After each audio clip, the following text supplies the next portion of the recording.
ఎక్కడికక్కడ ఎదురు తిరిగి ఈ ప్రభుత్వానికి పాలమూరు పౌరుషం చూపెట్టినందుకు వారికి, అదేవిధంగా నిన్న ఒక్క అరికపూడి గాంధీని హౌస్ అరెస్ట్ చేస్తే పోతున్నాయి కదా, దానికోసం నిన్న మొత్తం రాష్ట్రంలో వేలాది మంది బీఆర్ఎస్ కార్యకర్తలను హౌస్ అరెస్ట్ చేశారు.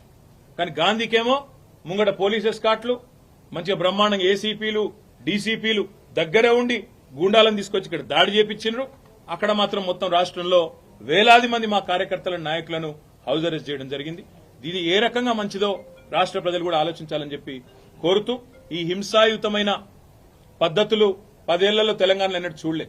ఎన్నడూ తెలంగాణలో ప్రాంతీయం, మన రాష్ట్రం ఏర్పడిన తర్వాత ప్రాంతీయ భాష పేరు మీద గాని, ప్రాంతీయ తత్వం పేరు మీద గాని, ఆంధ్ర తెలంగాణ పంచాయతీలు గాని ఎక్కడ జరగలేదు. 10 ఏళ్ల మా ఆచరణనే దానికి సాక్ష్యం. మేము చెప్పినాం, తెలంగాణ వచ్చిన తర్వాత ఈ పంచాయతీలకు మనకు టైం ఉండదు, అభివృద్ధి